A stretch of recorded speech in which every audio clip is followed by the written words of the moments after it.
Hello दोस्तों, स्वागत है आपका संकल्प एकेडमी के यूट्यूब चैनल पे। दोस्तों हम लोग जो है कि आपको एनसीईआरटी सार संग्रह का जो है कि सीरीज शुरू किए थे, जो नवीनतम संस्करण 2000 जो है कि आपको 24 पे जो है कि आपको आधारित है ना।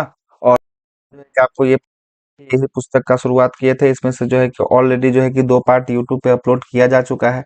आज जो है कि इसका तीसरा पार्ट का अपलोड जो है कि आपको किया जा रहा है। अभी तक ये यूट्यूब पे कहीं पे नहीं देखने को मिलेगा, है ना। ये पहला चैनल है। इससे पहले जो भी है सब पुराना सीरीज का जो है कि रिवीजन करवाया है और नया सीरीज का जो है कि पहली बार रिवीजन है। तो आज इसका तीसरा वीडियो है। चलिए आइए इस वीडियो की शुरुआत जो है कि हम लोग करते हैं इस वीडियो। अगर वीडियो अच्छा लगे तो लाइक से सब्सक्राइब जरूर कर लीजिएगा, है ना। साथ साथ जो है कि हमारे यूट्यूब चैनल को भी जो है कि आपको थोड़ा सा अपने अपने ग्रुप में जो है कि आपको फैला दीजिएगा। संसद से शुरू करना है। आइए संसद के साथ जो है कि आपको टॉपिक की शुरुआत जो है कि आपको करते हैं। ठीक है, आइएगा जरा देखते हैं पार्लियामेंट संसद को। शुरू करते हैं। पहला सवाल बोल रहा है, इसमें क्या बोल रहा है जरा समझिएगा। पहला बोल रहा है आपका, है ना। पहला बोल रहा है कि संविधान के किस अनुच्छेद के अंतर्गत धन विधेयक मनी बिल को परिभाषित किया गया है। तो मनी बिल संविधान में 110 अनुच्छेद में मनी बिल का जो है कि आपको किया गया है। लोकसभा अध्यक्ष अपना त्याग पत्र किसको सौंपता है। तो लोकसभा अध्यक्ष अपना त्याग पत्र उपाध्यक्ष को जो है कि आपको सौंपता है। संविधान के अनुच्छेद 82 के अनुसार लोकसभा के सीटों की जो है कि आपको राज्यों के मध्य जो है कि आवंटित किस जो है कि जनसंख्या के आधार पे किया गया है। तो वर्ष 1971 के जनसंख्या के आधार पे या जनगणना के आधार पे जो है कि आपको किया गया है। भारत में लोकसभा के अध्यक्ष स्पीकर लोकसभा के सभी सदस्यों को जो है कि आपको चयनित किया जाता है।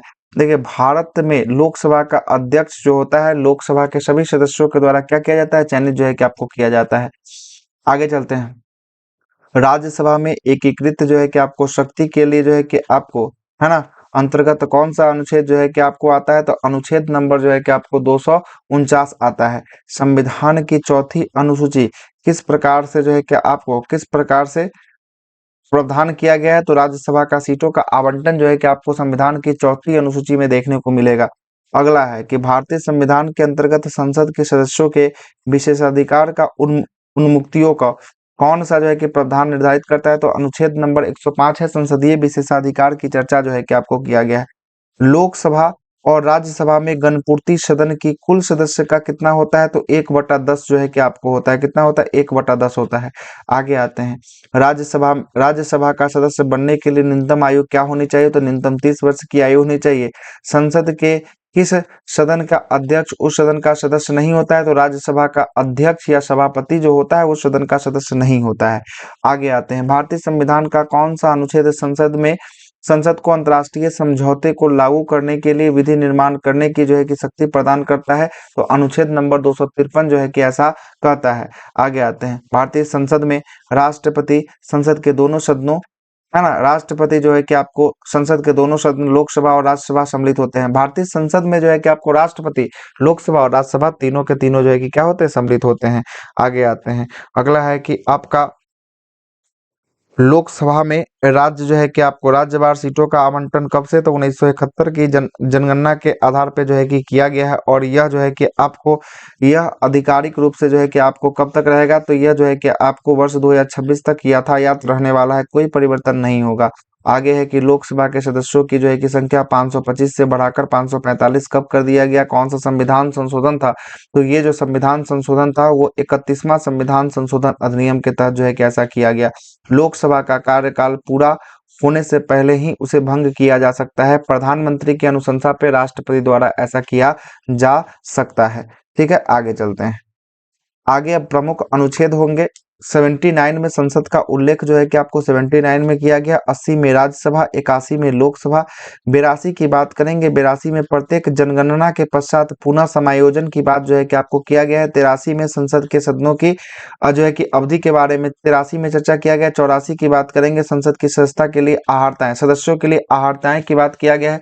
85 में संसद का सत्र, सत्रावसान और विघटन के बारे में चर्चा किया गया है। 86 की बात करेंगे। राष्ट्रपति का सदनों का संबोधन तथा संदेश देने का अधिकार के बारे में चर्चा किया गया है। 87 की बात करेंगे। राष्ट्रपति का विशेष संबोधन या अभिभाषण की चर्चा किया गया है। 88 में बात करेंगे। संसद के संबंधों में मंत्रियों और महान्यायवादियों का अधिकार के बारे में चर्चा किया गया। 89 की बात करेंगे, राज्यसभा में सभापति और उपसभापति के बारे में चर्चा किया गया है। 90 की बात करेंगे, 90 में राज्यसभा के उपसभापति का पद रिक्त की स्थिति में जो है कि आपको त्याग पत्र अथवा पद से हटाए जाने की प्रक्रिया के बारे में चर्चा किया गया। 91 की बात करेंगे, 91 में राज्यसभा के कर्तव्यों का निर्वहन अथवा सभापति के रूप में इनके कार्य और उपसभापति अथवा अन्य व्यक्तियों के शक्ति के बारे में चर्चा किया गया है।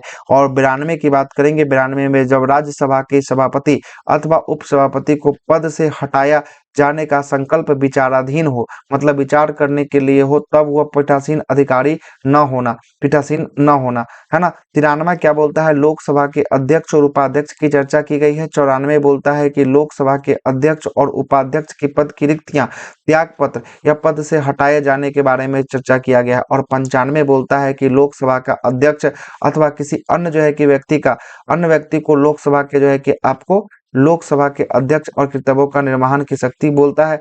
96 नंबर का अनुच्छेद, जब लोकसभा का अध्यक्ष अथवा उपाध्यक्ष को पद से हटाए जाने का संकल्प विचाराधीन हो, तब उस पीठासीन अधिकारी न होना। 97 क्या बोलता है, सभापति और उपसभापति, अध्यक्ष और उपाध्यक्ष का वेतन भत्ता। 98 बोलता है कि संसद का सचिवालय। 99 बोलता है कि संसद के सदस्यों के लिए जो है कि आपको शपथ का प्रति ज्ञान के बारे में चर्चा किया गया है। 100 बोलता है जब दोनों सदनों में मतदान टाई हो जाए, रिक्त होते हुए भी सदनों की जो है कि कार्य करने के लिए शक्तियों की गणपूर्ति जो है कि आपको बात कहा गया है। मतलब कि आपको मतदान करना, मतलब कि 50-50 हो जाएगा, तब जो है कि आप मतदान कर सकते हैं, है ना। अपने मत का प्रयोग जो है कि आपको कर सकते हैं। कौन करेगा, तो ये लोकसभा में लोकसभा अध्यक्ष करेंगे, राज्यसभा में सभापति जो है कि आपको करने वाले। 101 में क्या बोलता है, स्थानों की रिक्त स्थिति 101 में है। और 102 में संसद की सदस्यों के लिए अहर्ताएं के बारे में जो है कि आपको चर्चा किया गया है। 103 की बात करेंगे, संसदों की अयोग्यता संबंधित प्रश्नों का निर्णय। और 104 की बात करेंगे, अनुच्छेद 99 के अंतर्गत शपथ लेने या प्रतिज्ञान करने से पहले आहर्त न होते हुए भी अथवा निर्हत किए जाने पर सदन में बैठने अथवा मतदान पर जो है कि आपको दंड की प्रावधान जो है कि आपको करता है। क्या बोलता है आगे, निर्वाचन आयोग जो है कि संसद विधानमंडल के दोनों सदन के लिए चुनाव के लिए उत्तरदायी होता है। संसद का चुनाव करवाता है, जरा देखिएगा, संसद का चुनाव करवाता है। उसके बाद राष्ट्रपति का भी करवाता है, उपराष्ट्रपति का भी करवाता है।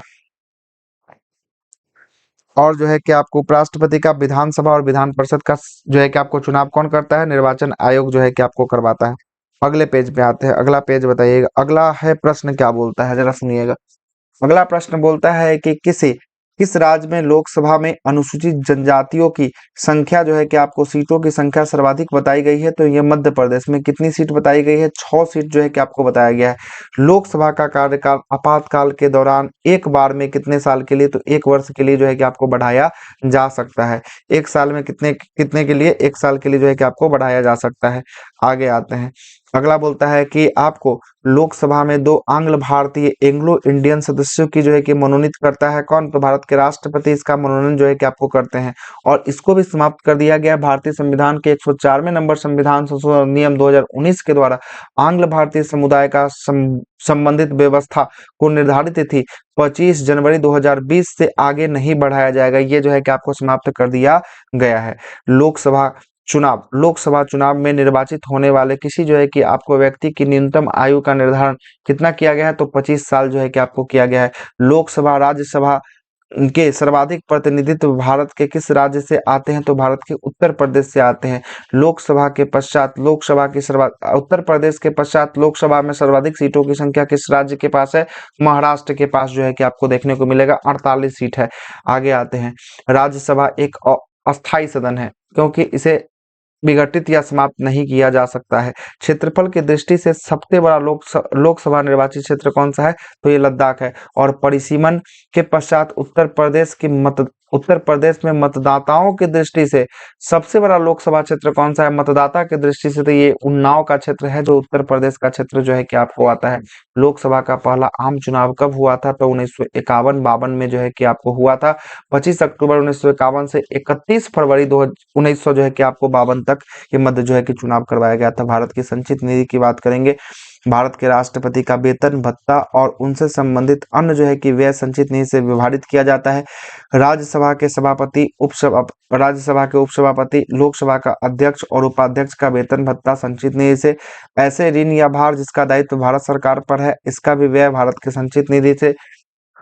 सर्वोच्च न्यायालय के न्यायाधीश का वेतन भत्ता और पेंशन और उच्च न्यायालय के न्यायाधीश का पेंशन भारत के संचित निधि से दिया जाता है। और भारत के नियंत्रक महालेखा परीक्षक का वेतन भत्ता और पेंशन भारत के संचित निधि से दिया जाता है। साथ ही ऐसे अन्य व्यय जो संविधान अथवा संसद द्वारा जो है कि आपको निर्मित किसी जो है कि विधि द्वारा इस संबंध में भारित घोषित किया जाता है, उसका भी जो है कि आपको संचित निधि से ही क्या किया जाएगा, दिया जाएगा। आगे आते हैं।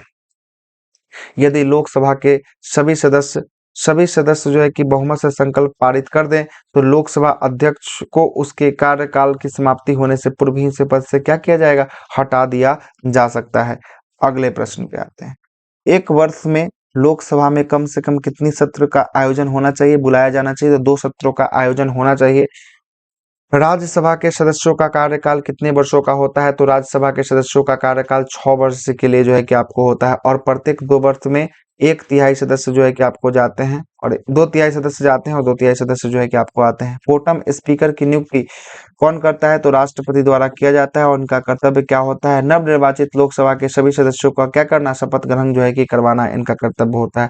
लोकसभा का अध्यक्ष स्पीकर अपना निर्णायक मत का प्रयोग जो है कि आपको करता है। जब 50-50 की स्थिति आएगी उस समय जो है कि क्या करेगा, उस समय अपना निर्णायक मत का प्रयोग जो है कि आपको करेगा। किसी विधेयक पे प्रस्ताव के पक्ष में, विपक्ष में या बराबर मत होने की स्थिति में ऐसा प्रयोग कर सकता है। लोकसभा के प्रथम अध्यक्ष की बात करेंगे, गणेश वासुदेव मावलंकर, जीबी मावलंकर के नाम से जो है कि आपको जाना जाता है। आगे चलते हैं। अगला है कि आपको लोक लेखा समिति नियंत्रक महालेखा परीक्षक की जांच की रिपोर्ट की जांच जो है कि आपको करता है और इसे अंतिम रूप से संसद के पटल पे जो है कि आपको रखता है। प्राक्कलन समिति का कार्यकाल और लोक लेखा समिति का कार्यकाल 1 वर्षों के लिए होता है। राज्यसभा के सदस्यों के लिए जो है कि आपको चुने जाते हैं। तो राज्यसभा के सदस्य राज्यों के विधानसभाओं से जो है कि आपको चुने जाते हैं। नए संसद भवन की बात कही गई है। 28 मई 2023 को प्रधानमंत्री नरेंद्र मोदी ने नवनिर्वाचित संसद भवन का उद्घाटन किया है, जो सेंट्रल विस्टा पुनर्निर्माण परियोजना के अंतर्गत निर्मित है। यह त्रिकोणीय आकार के 4 मंजिला संसद भवन लगभग कितना 64,500 वर्ग किलोमीटर पर जो है कि आपको फैला हुआ है और इसके 3 जो है कि मुख्य द्वार हैं। एक का ज्ञान द्वार, दूसरा शक्ति और तीसरा कर्म द्वार है। राज्यसभा में बैठने के लिए 384 जो है कि आपको सीट लगाए गए हैं, जबकि लोकसभा में बैठने के लिए 888 सीट लगाए गए हैं और संयुक्त अधिवेशन के लिए 1272 जो है कि सीट लगाए गए हैं। लोकसभा का आंतरिक हिस्सा जो है कि राष्ट्रीय पक्षी मोर पर होगा। राज्यसभा का आंतरिक हिस्सा जो है कि राष्ट्रीय पुष्प जो है कि कमल पर होगा और संसद का परिसर जो है कि राष्ट्रीय वृक्ष जो है कि आपको बरगद पे स्थापित किया गया है। और पुराने संसद भवन को संविधान सदन के नाम से जो है कि आपको जाना जाएगा। किस सदन के नाम से? संविधान सदन के नाम से। प्रत्येक वित्त विधेयक धन विधेयक नहीं होते हैं, परंतु प्रत्येक धन विधेयक वित्त विधेयक होते हैं। ये भी जो है कि आपको बोला गया है। आगे आइएगा। विशेषाधिकार समिति के दोनों सदनों में कुल सदस्यों की संख्या कितनी होती है? तो कुल सदस्यों की संख्या होती है 25, जिसमें से लोकसभा में 15 सदस्य और राज्यसभा में 10 सदस्य जो है कि आपको होते हैं, है ना। संसद में गैर विधेयक, है ना, संसद में गैर विधेयक मंत्री द्वारा जो है कि आपको, जबकि संसद में सरकारी विधेयक जो है कि मंत्री द्वारा, जबकि गैर सरकारी विधेयक मंत्री या अतिरिक्त किसी सदस्य के द्वारा प्रस्तुत किया जा सकता है। राष्ट्रपति राज्यसभा में कितने लोगों को मनोनीत करते हैं? कितने व्यक्तियों को? 12 व्यक्तियों को जो है कि कला विज्ञान क्षेत्र के इत्यादि क्षेत्रों में जो है कि मनोनयन करते हैं।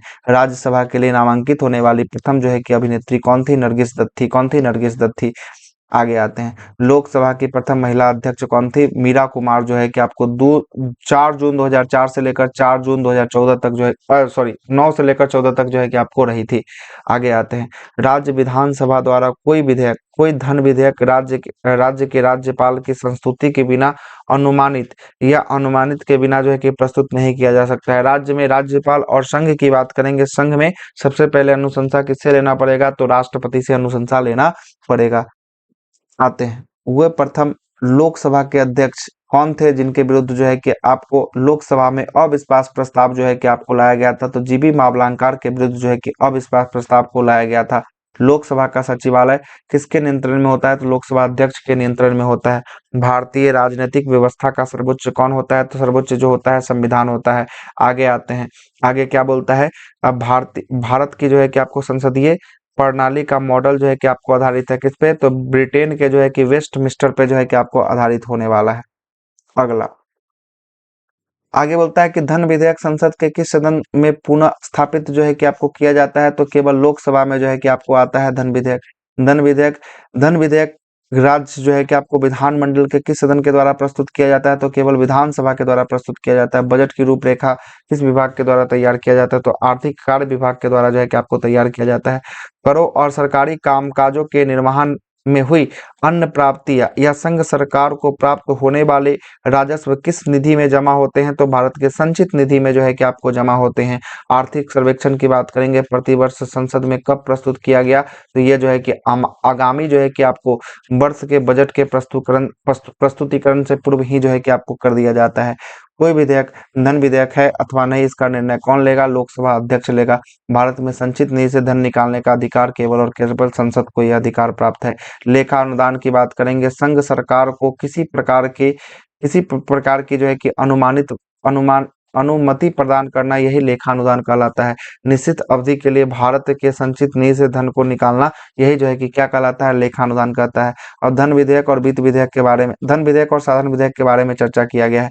आते हैं जरा देख लेते हैं धन विधेयक क्या है और साधारण विधेयक क्या है। देखिएगा,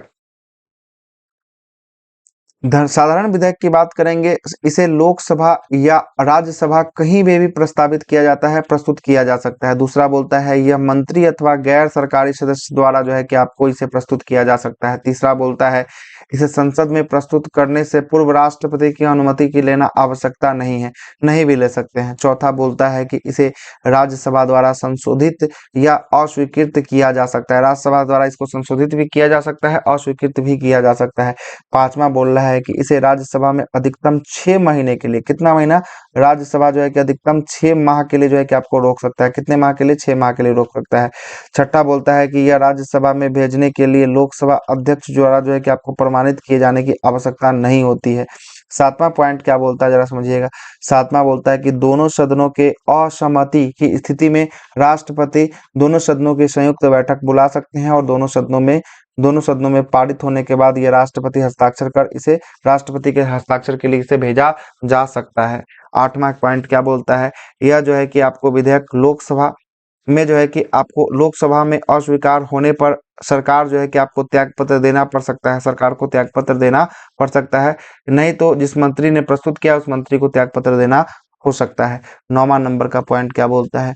इसे राष्ट्रपति द्वारा जो है कि स्वीकृत अथवा अस्वीकृत किया जा सकता है अथवा पुनः विचार के लिए इसे भेजा जा सकता है। इसे पुनः विचार के लिए क्या किया जा सकता है? भेजा जा सकता है। ठीक है, ये 9 नंबर तक ये जो है कि आपको किसमें साधारण विधेयक के बारे में बात किया है। अब जरा ये धन विधेयक के बारे में चर्चा कर लेते हैं, मनी बिल के बारे में। मनी बिल केवल और केवल कहाँ प्रस्तुत होगा? तो केवल और केवल जो है कि आपको लोकसभा में प्रस्तुत किया जाएगा मनी बिल को। यह जो है कि केवल सरकार के किसी मंत्री के द्वारा ही प्रस्तुत किया जा सकता है। इसे राष्ट्रपति की संस्तुति पर ही जो है कि पुनः स्थापित किया जा सकता है। राष्ट्रपति से पहले ही क्या लेना पड़ेगा? संस्तुति जो है कि आपको लेना पड़ेगा। इसे राज्यसभा द्वारा इसे संशोधित या अस्वीकार जो है कि आपको नहीं किया जा सकता है। इसे राज्यसभा को अधिकतम 14 दिन का ही समय जो है कि आपको दिया जा सकता है। इसे लोकसभा अध्यक्ष द्वारा धन विधेयक के रूप में प्रमाणित किया जाने की आवश्यकता होती है। कोई विधेयक धन विधेयक है या नहीं है, इसको कौन बताएगा? लोकसभा अध्यक्ष जो है कि आपको बताने वाला है। 7वां पॉइंट क्या बोलता है? इसमें दोनों सदनों के बीच जो है कि असहमति पर कोई अवसर नहीं दिया जाता है, मतलब संयुक्त अधिवेशन की कहीं चर्चा इसमें नहीं की गई, इसलिए इसे संयुक्त अधिवेशन का कोई प्रावधान नहीं किया गया है। यह केवल लोकसभा द्वारा पारित होने के बाद राष्ट्रपति हस्ताक्षर के लिए जो है कि आपको भेज दिया जाएगा। अगर 14 दिन में राज्यसभा नहीं पास करता है तो इसको भेज दिया जा सकता है। यह विधेयक लोकसभा में अस्वीकार होने पर सरकार को त्याग पत्र देना पड़ सकता है। या धन विधेयक हो या जो है कि आपको साधारण विधेयक हो, दोनों को अस्वीकार करने पर सरकार को त्याग पत्र देना पड़ सकता है और इसे राष्ट्रपति द्वारा स्वीकृत अस्वीकृत किया जा सकता है, परंतु पुनः विचार के लिए जो है कि इसे लौटा नहीं लिया जा सकता है। अस्वीकृत भी कर सकता है, स्वीकृत भी कर सकता है, लेकिन पुनः विचार के लिए जो है कि लौटा नहीं सकता है। धन विधेयक, संविधान संशोधन विधेयक, एक होता है धन विधेयक, दूसरा संविधान संशोधन विधेयक। ऐसे जो है कि आपको दोनों सदनों की जो है कि आपको संयुक्त अधिवेशन में बुलाई नहीं जाती है, नहीं बुलाई जा सकती है। और ये दोनों पे राष्ट्रपति को क्या होता है, राष्ट्रपति से पूर्व ही अनुमति जो है कि आपको ले लेनी होती है। क्या किया जाता है, राष्ट्रपति को पूर्व ही अनुमति इससे ले लेनी होती है। आइएगा, अगला है कि प्राक्कलन समिति की बात करेंगे। प्राक्कलन समिति संसद के किस सदन के सदस्य के द्वारा गठन किया जाता है, तो लोकसभा के सदस्यों के द्वारा जो है कि आपको इसका गठन किया जाता है। किसका, प्राक्कलन समिति का गठन किया जाता है। कोई भी विधेयक, कोई भी जो है कि कानूनी विधेयक संसद के किस सदन में जो है कि प्रस्तुत किया जा सकता है, तो संसद के किसी भी सदन में इसको लाया जा सकता है, कोई दिक्कत वाली बात नहीं होगी, कोई दिक्कत वाली बात नहीं होगी। भारतीय संसद के दोनों सदनों की संयुक्त बैठक, साधारण जो है कि आपको विधेयक और वित्त विधेयक दोनों पर जो है कि आपको संबंध हो सकता है ना। संसद के दो सत्रों के मध्य जो है कि अधिकतम जो है कि अंतराल कितना दिनों का होना चाहिए, तो अधिकतम अंतराल जो है कि आपको कितना दिन, 6 महीने का जो है कि आपको मैक्सिमम अंतराल जो है कि आपको होना चाहिए। आकस्मिक निधि की बात करेंगे। आकस्मिक निधि को राष्ट्रपति कैसे जो है कि आपको व्यय कर सकते हैं, तो बिना संसदीय जो है कि स्वीकृति के जो है कि आपको व्यय कर सकते हैं, क्योंकि उस पर अधिकार किसका होता है, उस पर अधिकार जो होता है आपको राष्ट्रपति का ही जो है कि आपको अधिकार होता है। किसका अधिकार होता है, राष्ट्रपति का ही अधिकार होता है। लोकसभा में विधेयक पर आम बहस किस जो है कि वाचन में हो सकता है, तो आम बहस जो है कि किस वाचन में, द्वितीय वाचन में जो है कि आपको हो सकता है। किस वाचन में होगा, द्वितीय वाचन में जो है कि आपको होगा। ठीक है, आगे आते हैं। कटौती प्रस्ताव की बात करेंगे। कटौती प्रस्ताव को जो है कि आपको किस अन्य नाम से जो है कि जाना जाता है, तो इसको जो है कि आपको समापन जो है कि प्रस्ताव के नाम से जो है कि आपको जाना जाता है, कटौती प्रस्ताव को, है ना। यदि कोई धन विधेयक लोकसभा द्वारा स्वीकृत कर लिया जाता है, तो राज्यसभा को अधिक से अधिक कितने समय की अवधि के लिए जो है कि आपको मिलेगा, तो इसको जो है कि आपको मिलने वाला है कितना, तो ये जो है कि आपको 14 दिन का अवधि जो है कि आपको मिलने वाला है। 1 मिनट,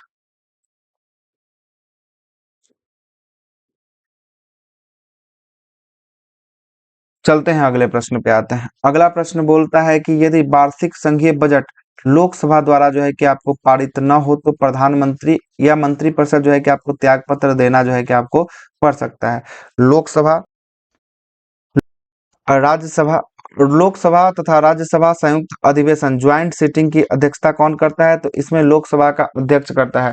अगर लोकसभा का अध्यक्ष नहीं होगा तो लोकसभा का उपाध्यक्ष करेगा। अगर लोकसभा का उपाध्यक्ष भी नहीं होगा तो राज्यसभा का जो है कि उपसभापति जो है कि आपको करता है ना। उपसभापति जो है कि आपको करता है। ठीक है, ये बात को जरा समझिएगा। ठीक है, आगे चलते हैं। अगले प्रश्न पे आते हैं। अगला प्रश्न बताइएगा। अगला प्रश्न है कि संसद के किस समिति में राज्यसभा का प्रतिनिधित्व जो है कि आपको नहीं होता था, किसमें, प्राक्कलन समिति में राज्यसभा का प्रतिनिधित्व जो है कि आपको नहीं होता है, प्राक्कलन में नहीं होता है। ठीक है, आगे आते हैं। अंतर्राष्ट्रीय जो है कि आपको संधियों को भारत के किस भाग अथवा संपूर्ण भाग भारत में लागू करने के लिए संसद कोई भी जो है कि कानून बना सकती है। बिना किसी राज्य की सहमति से जो है कि ऐसा कानून को बनाया जा सकता है। राज्य की नहीं सहमति मिलेगा तब भी कोई जो है कि आपको दिक्कत वाली बात नहीं होने वाली है। अगला है कि संसद के लोक लेखा समिति का जो है कि प्रमुख कार्य क्या, प्रमुख कार्य जो है कि आपको शासन के वित्तीय लेखा और जो है कि विनियम अथवा नियंत्रक महालेखा परीक्षक की जो है कि आपको परीक्षण करना, इसका जो है कि आपको होता है। ठीक ना, आगे चलते हैं। अगला है कि आपको भारतीय संसद किसके माध्यम से प्रशासन पर नियंत्रण जो है कि आपको करती है, तो संसदीय समिति के माध्यम से जो है कि आपको प्रशासन जो है कि आपको नियंत्रण जो है कि आपको करती है। लोक लेखा समिति में कितना सदस्य, लोक लेखा समिति में जो है कि आपको 22 सदस्य जो है कि आपको होता है ना, 22 सदस्य। आगे आते हैं, जिसमें से 15 लोकसभा से और 7 जो है कि आपको किससे, राज्यसभा से जो है कि आपको होते हैं। ठीक है, अगला प्रश्न क्या बोलता है। अगला प्रश्न बोलता है कि वर्तमान में राज्यसभा में 245 सदस्य हैं, जिसमें से 245 में से 225 सदस्य जो है कि आपको राज्य से एवं 8 सदस्य जो है कि आपको संघ शासित क्षेत्रों से जो है कि चुनकर आते हैं। 12 सदस्य राष्ट्रपति द्वारा जो है कि क्या किए जाते हैं, मनोनीत जो है कि आपको किए जाते हैं। आगे आते हैं। सरकार द्वारा जो है कि आपको लोकसभा में अपना बहुमत जो है कि आपको सिद्ध करने के लिए कौन सा प्रस्ताव रख सकता है, तो विश्वास प्रस्ताव जो है कि कॉन्फिडेंस मोशन को जो है कि आपको ला सकता है।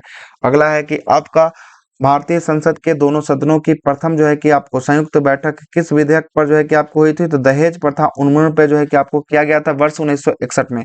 कब? वर्ष 1961 में दहेज प्रथा के विरुद्ध। लोक लेखा समिति अपनी रिपोर्ट किससे प्रस्तुत करता है? तो लोकसभा अध्यक्ष को अपनी रिपोर्ट को जो है कि आपको देता है। और संसद के लोक लेखा समिति के अध्यक्ष की नियुक्ति कौन करता है? तो लोक लेखा समिति के अध्यक्ष की नियुक्ति लोकसभा अध्यक्ष के द्वारा जो है कि आपको किया जाता है। आगे आते हैं, संसद अथवा विधानसभा, विधानसभा के किसी भी सदस्य की सदस्यता तब तब समाप्त समझी जाएगी जब वह सदन में सूचना के बगैर या बिना सूचना के कितना दिन, 60 दिन तक जो है कि अनुपस्थित रहेगा, तो ये जो है कि आपको समाप्त समझी जाएगी। संसद राज्य सूची के किसी जो है कि विषय पर, है ना, कानून कब बना सकती है? यदि राज्यसभा जो है कि ऐसा संकल्प पारित करे तब जो है कि आपको संसद बना सकती है ना। और कौन सा आर्टिकल है? तो आर्टिकल नंबर 249 के तहत ऐसा जो है कि कर सकता है। किसी मंत्री के विरुद्ध विशेषाधिकार प्रस्ताव कब लाया जा सकता है? जब वह मंत्री किसी जो है कि मामले के जो है कि तथ्यों को रोक सकता है या जो है कि आपको तथ्यों को गलत जो है कि वर्णन देता है, तब जो है कि ऐसा लाया जा सकता है। आगे आते हैं, संसद द्वारा वर्ष 1989 ईस्वी में निर्मित कानून के अनुसार एक नागरिक को वयस्क होने की आयु कितनी है? तो एक नागरिक को वयस्क होने के लिए 18 साल। लोकसभा में शून्यकाल की अवधि अधिक से अधिक कितनी हो सकती है? तो 1 घंटा की अवधि हो सकती है शून्यकाल के लिए। संसद में स्थगन प्रस्ताव लाने का उद्देश्य सार्वजनिक जो है कि महत्व के अति जो है कि आवश्यक मुद्दों पर बहस करना इसका मुख्य उद्देश्य होता है। भारतीय संसद में संप्रभुता किसके द्वारा जो है कि आपको प्रतिबंधित है? तो जो है कि न्यायिक समीक्षा के द्वारा जो है कि प्रतिबंधित है।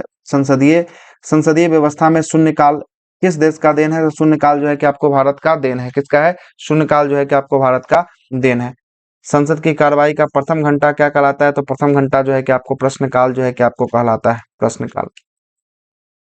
आइए सर्वोच्च न्यायालय पे चलते हैं। सर्वोच्च न्यायालय, सुप्रीम कोर्ट की चर्चा कर लेते हैं। उच्चतम न्यायालय के अधिकार क्षेत्र को बढ़ाने का अधिकार किसके पास है? तो ये बढ़ाने का अधिकार संसद को पास है। भारत का सर्वोच्च न्यायालय की स्थापना कब किया गया? तो सर्वोच्च न्यायालय की स्थापना जो है कि 28 जनवरी 1950 को भारत के सर्वोच्च न्यायालय की स्थापना किया गया। भारत के सर्वोच्च न्यायालय में कार्यवाहक मुख्य न्यायाधीश की नियुक्ति कौन करता है? तो कार्यवाहक मुख्य न्यायाधीश की नियुक्ति जो है कि आपको राष्ट्रपति द्वारा किया जाता है। सर्वोच्च न्यायालय में मुख्य न्यायाधीश समेत कुल अन्य न्यायाधीशों की संख्या क्या होती है? तो कुल अन्य न्यायाधीशों की संख्या जो होती है इसमें 34 होती है। कितना होती है? 34। मुख्य समेत होता है, एक मुख्य हो गया और 33 जो है कि आपको अन्य हो गया, तो टोटल हो गया कितना? 34 हो गया। दूरसंचार विवाद निपटारा, अपीलीय संरक्षण, अपीलीय अधिकरण, है ना, टीडी सेट के जो है कि आपको निर्णयों को केवल सुप्रीम कोर्ट में ही चुनौती जो है कि आपको दिया जा सकता है। उच्चतम न्यायालय के न्यायाधीशों के वेतन का निर्धारण किसके द्वारा किया जा सकता है? तो संसद के द्वारा इसके वेतन का निर्धारण जो है कि आपको किया जा सकता है। आगे आते हैं, सर्वोच्च न्यायालय के न्यायाधीशों की नियुक्ति किसके द्वारा जो है कि आपको किया जाता है? तो संसद के सर्वोच्च न्यायालय के न्यायाधीशों की नियुक्ति जो है कि आपको राष्ट्रपति के द्वारा जो है कि आपको किया जा सकता है। उच्च न्यायालय के न्यायाधीशों की संख्या में वृद्धि करने का अधिकार किसको होता है? तो संसद को यह अधिकार जो है कि आपको होता है। उच्चतम न्यायालय, यहाँ भी उच्चतम न्यायालय के न्यायाधीश की प्रक्रिया किस प्रक्रिया द्वारा हटाया जा सकता है? तो राष्ट्रपति द्वारा संसद में अनुशंसा करने पर जो है कि आपको हटाया जा सकता है। सेवानिवृत्त न्यायाधीश सर्वोच्च न्यायालय के, है ना, न्यायाधीश के किसी भी न्यायालय में जो है कि वकालत नहीं कर सकते हैं। जिसका रिटायरमेंट हो गया है या किसी अन्य न्यायालय में न्यायाधीश का वकालत नहीं कर सकते हैं। सामान्य जो है कि आपको उच्चतम न्यायालय के सभी मामले पर सुनवाई नई दिल्ली में हो सकता है, परंतु किसके अनुमोदन पर यह जो है कि अन्य स्थान पर भी हो सकता है? तो राष्ट्रपति के अनुमोदन अगर होगा तो भारत के अन्य स्थान पे जो है कि आपको किया जा सकता है ना। अगला है कि सर्वोच्च न्यायालय के न्यायाधीश की सेवानिवृत्ति की, रिटायरमेंट की आयु कितनी होती है? तो 65 साल इसकी आयु होती है। आगे बोलता है कि भारतीय संविधान का कौन सा अनुच्छेद संवैधानिक विवाद में सर्वोच्च न्यायालय के अपीलीय क्षेत्राधिकार से संबंधित है? तो अनुच्छेद नंबर 134 का एक जो है कि अपीलीय क्षेत्राधिकार से संबंधित है।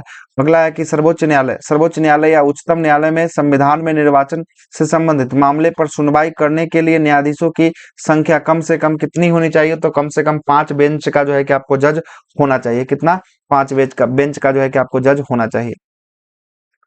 सर्वोच्च न्यायालय से संबंधित जो है कि प्रमुख अनुच्छेद संविधान के भाग 5 में अनुच्छेद नंबर 124 से 147 तक सर्वोच्च न्यायालय का जो है कि प्रावधान किया गया है। 124 में सर्वोच्च न्यायालय की स्थापना गठन के बारे में प्रावधान किया गया है। 126 में कार्यकारी मुख्य न्यायाधीश के बारे में नियुक्ति के बारे में चर्चा किया गया। 127 में तदर्थ न्यायाधीश एडहॉक जजों की नियुक्ति के बारे में जो है कि चर्चा किया जाएगा।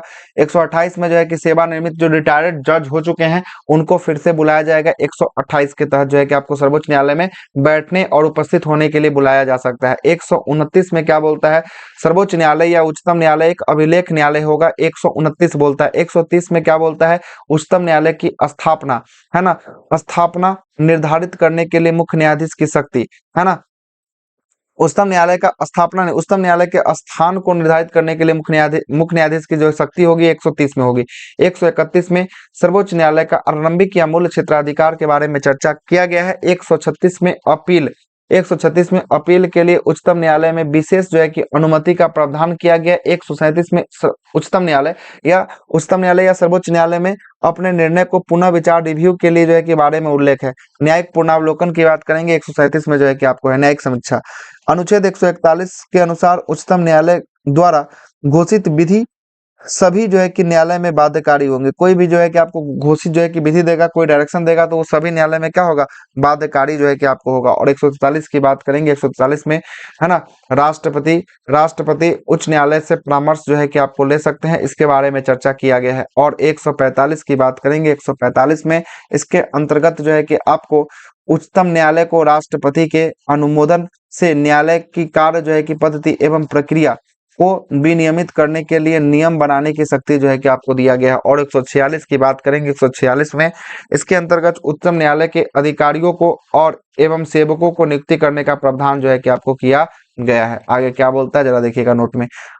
सुप्रीम कोर्ट के न्यायाधीश का वेतन भत्ता और पेंशन भारत के संचित निधि से जो है कि आपको दिया जाता है। कहाँ से दिया जाता है, संचित निधि से जो है कि आपको दिया जाता है। यहीं तक रखते हैं। इससे आगे जो है कि आपको अगले जो है कि आपको वीडियो सीरीज में जो है कि इससे आगे वाले हम लोग चीजों को देखेंगे। और उसके बाद जो है कि आपको उच्चतम न्यायालय के बाद जो है कि हम लोग कहाँ से, राज्यपाल से जो है कि आपको शुरुआत करने वाले हैं। ठीक है ना, तो इससे आगे वाले वीडियो में जो है कि आपको हम इससे आगे जो है कि आपको देख लेंगे। ठीक है, चाहे रुकिए इसको खत्म ही कर देते हैं, क्या खत्म ही जो है कि इसको कर दिया जाए, 5 मिनट तो लगेगा ही, है ना, खत्म ही कर दिया जाए। केंद्र और राज्यों के मध्य जो है कि होने वाले विवादों का निर्णय करने के लिए जो है कि आपको उच्चतम न्यायालय की जो है कि शक्ति आती है। इसका जो है कि मूल क्षेत्राधिकार के अंतर्गत जो अनुच्छेद नंबर 131 में इसकी चर्चा की गई है। उच्चतम न्यायालय में संविधान के मूल ढांचे का सिद्धांत किस बाद में जो है कि आपको प्रतिपादित किया, तो केशवानंद भारती बनाम केरल राज्य 1973 में ऐसा जो है कि आपको बताया था। केवल सर्वोच्च न्यायालय ने तदर्थ न्यायाधीशों की नियुक्ति, एडहॉक जजों की नियुक्ति का प्रावधान किया गया है, जो हाई कोर्ट से जो है कि आपको बुलाया जाता है। आगे चलते हैं। भारतीय संविधान का कौन सा अनुच्छेद उच्चतम न्यायालय को उसके द्वारा दिए गए निर्णय अथवा आदेश को पुनः विचार रिव्यू करने की जो है कि आपको जांच करती है, तो अनुच्छेद नंबर 137 जो है कि ऐसा बोलता है। अगला है कि भारत के संविधान में मूल जो है कि संरचना, बुनियादी ढांचा के जो है कि सिद्धांत का स्रोत क्या है, तो न्यायिक समीक्षा है। क्या है, न्यायिक समीक्षा जो है कि आपको होने वाला है। अगला प्रश्न क्या बोलता है, संविधान की व्याख्या करने का अंतिम अधिकार किसको है, तो सर्वोच्च न्यायालय को है। आगे चलते हैं। अगला क्या बोलता है कि उच्च न्यायालय और उच्चतम न्यायालय की अधिकारिता के अंतर्गत कौन सा मामला आता है, तो मूल जो है कि अधिकारों में परिवर्तन का जो है कि मामला आता है। अगला है कि संविधान के संरक्षक कौन होता है, तो संविधान का संरक्षक जो होता है सुप्रीम कोर्ट होता है। न्यायाधीशों की प्राप्ति या उन्मुक्तियों के बारे में चर्चा किया गया है। अनुच्छेद नंबर 121 में सर्वोच्च न्यायालय या उच्चतम न्यायालय या उच्च न्यायालय के न्यायाधीशों के आचरण से संबंध संसद पर चर्चा का प्रतिबंध लगाया गया है। इसके जो है कि अनुसार उच्चतम न्यायालय अथवा उच्च न्यायालय के किसी न्यायाधीश द्वारा अपने कर्तव्य के निर्वहन किए गए किसी आचरण के विषय में संसद पर कोई चर्चा नहीं होगी। किंतु जब ऐसा न्यायाधीश को हटाने का प्रस्ताव जब संसद में विचार चल रहा होगा, तब उस संबंध में आचरण पर जो है कि संसद चर्चा कर सकती है। पहले नहीं कर सकती है, लेकिन जब हटाने का प्रावधान किया जाएगा उस समय जो है कि आपको कर सकती है। न्यायालय की अब जो है कि अवमानना करने पर देखिएगा, भारतीय संविधान के अनुच्छेद नंबर 129 के अंतर्गत सर्वोच्च न्यायालय एक जो है कि अभिलेख न्यायालय होगा, और 215 के अंतर्गत हाई कोर्ट एक जो है कि आपको अभिलेख न्यायालय होगा। और इसकी अवमानना करने वाले संबंध में जो है कि आपको शक्तियों से प्रावधान किया जाएगा। मतलब कि इस पे शक्तियों के बारे में चर्चा किया गया है कि अवमानना कीजिएगा तो छोड़ा नहीं जाएगा, शक्ति का प्रयोग जो है कि किया जाएगा। न्यायाधीशों पर प्रतिबंधित, कोई भी व्यक्ति उच्चतम न्यायालय के न्यायाधीश रह चुका है, वह भारत के किसी न्यायालय या प्राधिकार के समक्ष जो है कि वकालत या कार्य जो है कि आपको नहीं कर सकता है। यह अनुच्छेद नंबर 124 के साथ में ये ऐसा बात लिखा गया है ना, 124 के साथ में ऐसा बात को लिखा गया है। आगे आते हैं, भारत के प्रथम जो है कि दलित मुख्य न्यायाधीश कौन थे? तो केजी जो है कि आपको केजी बालकृष्णन जो है कि आपको थे। अगला है कि आपको संविधान की व्याख्या से संबंधित विवाद सर्वोच्च न्यायालय के समक्ष जो है कि आपको अधिकारिता के अंतर्गत आता है, तो प्रारंभिक या मूल क्षेत्राधिकार के अंतर्गत जो है कि आपको आता है। अगला है कि आपका कानूनी मामला में उच्चतम न्यायालय किससे परामर्श लेगा? तो राष्ट्रपति से लेगा, अनुच्छेद नंबर 143 के अंतर्गत लेगा।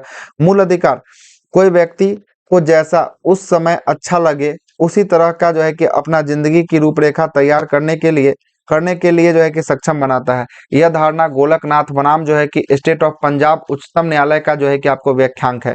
अगला है कि भारतीय संविधान के किस अनुच्छेद के अंतर्गत सर्वोच्च न्यायालय भारतीय नागरिक को मौलिक अधिकार की रक्षा करता है? तो अनुच्छेद 32 में क्या है? सर्वोच्च न्यायालय का रीट जो है कि आपको जारी करना है। सर्वोच्च न्यायालय के लिए अपीलीय क्षेत्राधिकार 4 भागों में बांटा गया है। एक संवैधानिक जो है कि विषयों पर जुड़ी मामलों के लिए 132 के लिए अपील कर सकते हैं, सिविल विषयों से जुड़ी मामले के लिए 133 के लिए, आपराधिक से जुड़ी मामले के लिए अपील करने के लिए 134 और विशेष अनुमति पर दिए जाने वाला 136 है ना, 136 के तहत किया जा सकता है। आगे चलते हैं, सर्वोच्च न्यायालय के न्यायाधीश की नियुक्ति होने के लिए किस व्यक्ति को कम से कम कितने वर्ष तक के लिए जो है कि उच्चतम न्यायालय में वकालत करने चाहिए? तो 10 वर्षों के लिए उच्चतम न्यायालय जो है कि आपको वकालत करना होना चाहिए। न्यायिक पूर्णावलोकन की बात करेंगे, इसका अर्थ क्या होता है कि सर्वोच्च न्यायालय राज्य के ऐसे कानून जो संविधान के विपरीत हो उसे असंवैधानिक घोषित कर सकता है। न्यायिक पूर्णावलोकन जुडिशियल रिव्यू जो है कि कर सकता है ना। आगे चलते हैं, अगला है कि भारतीय न्यायालय में किन्हें जो है कि आपको अभिलेख न्यायालय माना गया है? तो उच्च न्यायालय और उच्चतम न्यायालय मतलब हाई कोर्ट और सुप्रीम कोर्ट को जो है कि अभिलेख न्यायालय माना गया है। लोक हितवाद PIL की संकल्पना उद्देश्य जो है कि किस देश से लिया गया है? तो ये अमेरिका से लिया गया है। भारत में सर्वोच्च न्यायालय में अभिलेख भारत का सर्वोच्च न्यायालय एक अभिलेख न्यायालय है और इसके सभी निर्णय जो है कि आपको साक्ष्यात्मक मूल्य होते हैं और इस पर जो है कि किसी न्यायालय का प्रश्न चिन्ह लगाया नहीं जा सकता है। ये भी जो है कि आपको बात बोला गया है। मूल अधिकार के उल्लंघन होने के विरुद्ध जो है कि उच्चतम न्यायालय में अनुच्छेद 32 और हाई कोर्ट में अनुच्छेद 226 के तहत जो है कि आपको क्या किया जा सकता है? रिट जारी किया जा सकता है। अगला जो टॉपिक होगा वो होगा राज्यपाल, और राज्यपाल वाला टॉपिक हम लोग अगले वीडियो में जो है कि अगले सेशन में देखेंगे। तब तक के लिए इतना ही। सभी को जय हिंद, धन्यवाद। अगर वीडियो अच्छा लगा, रिवीजन बहुत अच्छे से हो रहा है, तो सभी लोग एक बार वीडियो को जो है कि लाइक से सब्सक्राइब कर दीजिएगा और थोड़ा मार्केट में इस वीडियो को फैला दीजिएगा। धन्यवाद सभी का, जय हिंद।